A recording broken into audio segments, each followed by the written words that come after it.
আসসালামু আলাইকুম everyone, welcome to SM lifestyle blog. সবাইকে ওয়েলকাম করছি আবারও একটা নতুন ভিডিও দেখার জন্য। তো বন্ধুরা, আজকে নিয়েছে দেশি মুরগির মাংস রান্নার রেসিপি। তো বন্ধুরা, আজকে আমি 2 স্টেপে মাংস রান্না করে আপনাদেরকে শেয়ার করছি। তো আশা করি আপনাদের ভিডিওটা ভালো লাগবে। আর ভিডিওটা টেনে টেনে দেখবা না, ফুলওয়া ছড়িয়ে যাইবা। আর ভিডিওর লাস্টে যে আসছে একটা সিক্রেট মশলা, তো আপনারা যদি ভিডিওটা টানে টানে দেখেন তাহলে সিক্রেট মশলাটা জানতে পারবে না কি সিক্রেট মশলাটা, আর রান্নাটা ঠিক মতো হবে না। তো আশা করি আপনাদের ভিডিওটা ভালো লাগবে। তো বেশি কথা না বলে চলুন মূল রেসিপিতে। সো গাইস, আজকে আমি নিয়ে আসছি দেশি মুরগির রেসিপি। তো এখানে আমি নিয়েছি একটা মুরগির মাংস। তো দেখতে পাটা আমার মুরগিটা কাটা হয়ে গেছে, আর দেশি গ্যাস দেখতে পাটা। আর এদিকে আমি নিয়েছি গ্যাস পেঁয়াজ নিয়েছি, পেঁয়াজ বাটা নিচ্ছি, এখানে রসুন নিচ্ছি, এখানে আস্তা রসুন নিচ্ছি, রসুনের বিচি, আর এখানে নিচ্ছি আদা বাটা, আর এখানে কিছু পেঁয়াজ কাটা নিচ্ছি। এরপরে গ্যাস আমি একটা ডেগ নিচ্ছি, আর যে মাংসটা গ্যাস আমি ধুয়ে আসলাম মাংসটা। তো মাংসটা আমি এখন ডেগের মধ্যে দিলাম।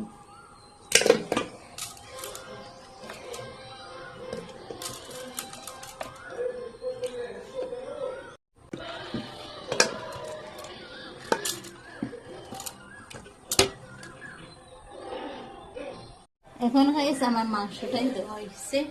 এখন আমি গ্যাস বাটিয়ে রাখা পেঁয়াজ অর্ধেক দিলাম। তো গ্যাস আমি 2 স্টেপ করি আপনাদের উপরে দেখাই শেয়ার করবো। তো এখানে বাটিয়ে রাখা রসুন অর্ধেক দিলাম গ্যাস। এখন দেবো গ্যাস আদা, তো বেশ অর্ধেক দিলাম গ্যাস।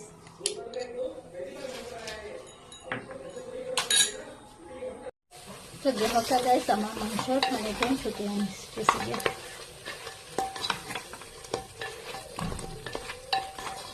তো দেখতে পাইতে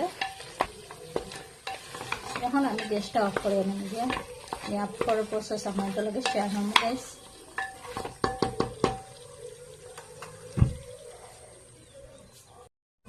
তো গাইস দেখো, আমি এখন প্যান একটা বয় দিছে, আর এখন সামান্য তেল দিলাম। এখন গ্যাস তেলটা গরম হয়ে গেছে। এখন আমি রসুনের যে বেশি টাইম ধরছিলাম দিলাম। তো গাইস রসুনটাই সামান্য বাজিয়ে নিলাম।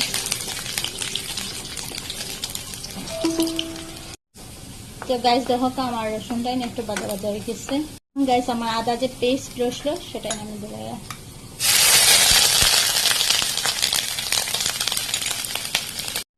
তারপরে গাইস রসুন দিলাম।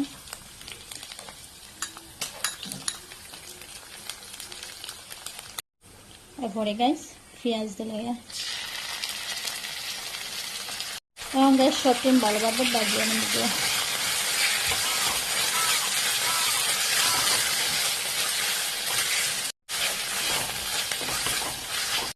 তো গাইস এখন আমার মশলাটা দেখা বাজা হয়ে গেছে। এখন আমি গাইস টমেটো একটা কাটিয়ে আসলাম, তো টমেটোটা দিলাম। তারপরে গাইস স্বাদ অনুযায়ী যে মশলা লবণ দিলাইছি আমি। এখন লবণ দিয়ে গাইস টমেটোটা আমি বাজা হরিয়ে নেব গিয়া। টমেটোটা যত সময় গাইছে তত সময় আমি মশলাটা আবারও বাজি নেব গাইস।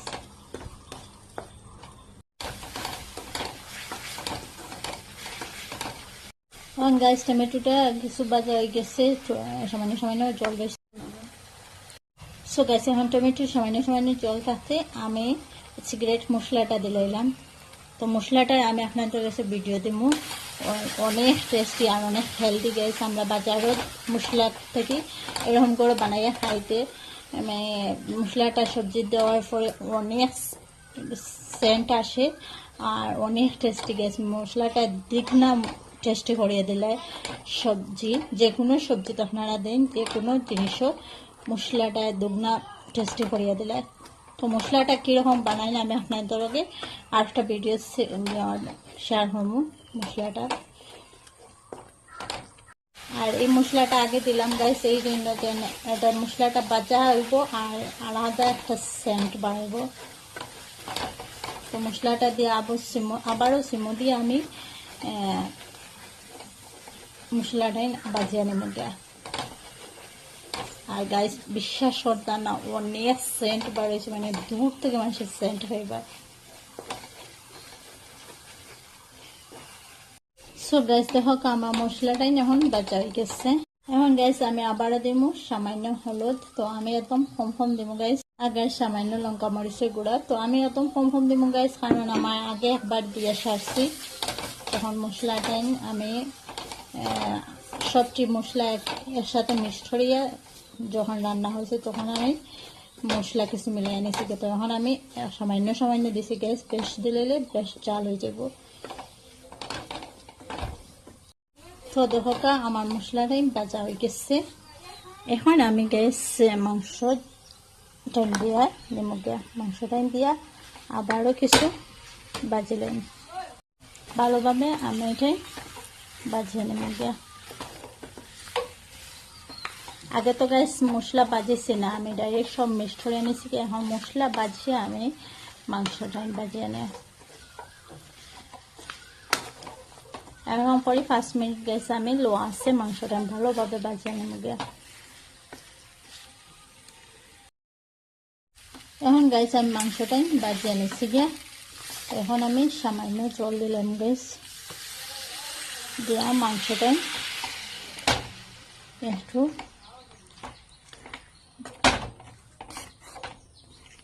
সামান্য জল দিয়ে মাংসটা ঢাকিয়ে দিলাম কিছু সময়।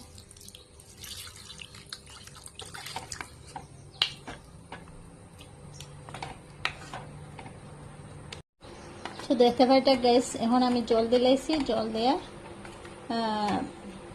10 মিনিটের মতো ঢাকিয়ে দিলাম গ্যাস।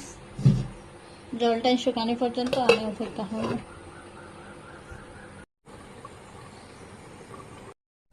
সো গ্যাস 15 মিনিট পরে আইছি। তো দেখো মাংসর লোক কিরকম। এখন গ্যাস আমি জলটা ভালোভাবে শুকিয়ে নেব গিয়া, পরে আবারও জল দিব গ্যাস, কিন্তু এখন আমি এই জলটাই একদম শুকিয়ে নেব গিয়া। আর গাইস একবার হইলে মানে বানাইয়া দেখবা এরকম আমি যেরকম 2 স্টেপে বানাইছি রান্না করিয়া দেখবা যে মানে যারে খাওয়াইবা তো আপনার প্রশংসা করতে করতে রাখতো না করবো আর কীরকম মাংসটাই রান্না হচ্ছে।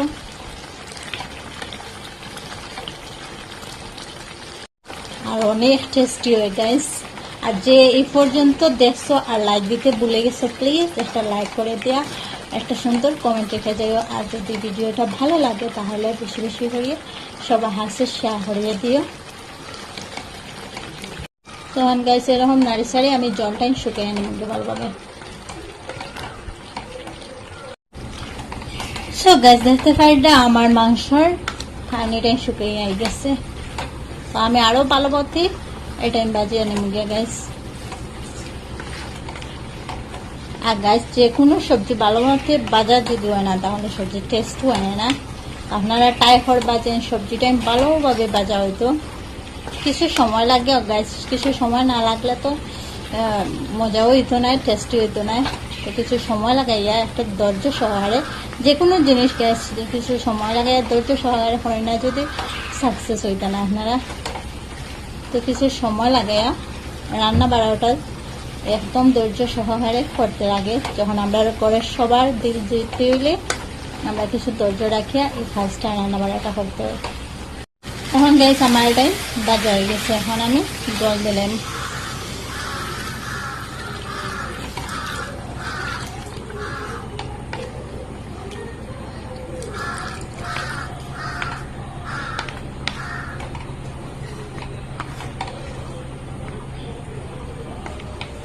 আবার গাইস আমি ঢাকিয়ে দিলাম 5 মিনিটের এখন।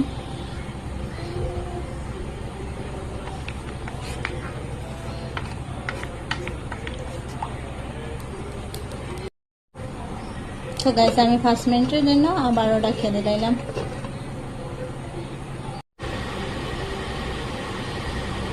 সো সো গাইস এখন 5 মিনিট পরে আইলাম, আর দেখো আমার মাংসটা কিরকম লবণীয় হয়েছে। তো গাইস দেখতে পারটা কিরকম লবণীয় হয়েছে। এখন গাইস আমি ফাটিয়ে আসলাম ধনিয়া পাতা, তো ধনিয়া পাতাটাই দিলাম। তো আপনারা ধনিয়া পাতা স্কিপ করতে পারবা, আমার ভালো লাগে দিতে, তো আমি দিলাম। আপনারা চাইলে দিতে পারবা, না চাইলে দিতে পারবা। তো কেউ কেউ বাবা মাংসের ধনিয়া পাতা খানে আমার দেখতে অনেক ভালো লাগে, তাই এখন গাইস আমি মাংসটাই পরিবেশন করে আপনাদের সাথে শেয়ার করিয়া। সো গাইস দেখো আমার মাংসের রেসিপিটা কিরকম হয়েছে, অনেক লোভনীয় হয়েছে গাইস, আর অনেক টেস্টি হয়েছে। তো আমি আপনাদের একটা ভাইয়া তো দেখো গাইস কিরকম লোভনীয় হয়েছে, দেখতে পারটা অনেক টেস্টি হয়েছে গাইস। এইরকম মাংস রান্না করে দেখলাম যে কিরকম অনেক টেস্টি হয়ে গেছে। একবার হইলে এইরকম মাংস ট্রাই করিয়া দেখবা। তো গাইস যারা ভিডিও দেখছে তাদের জন্য অনেক অনেক ভালোবাসার দোয়া রইল, আর সবাই ভালো থাকো, সুস্থ থাকো। আবার দেখা হবে পরের ভিডিওতে। এবারে বিদায় নিচ্ছি, আর ভিডিওটা বেশি ভালো লাগলে বেশি বেশি করে শেয়ার করবা। এবার বিদায় নিচ্ছি, আল্লাহ হাফিজ।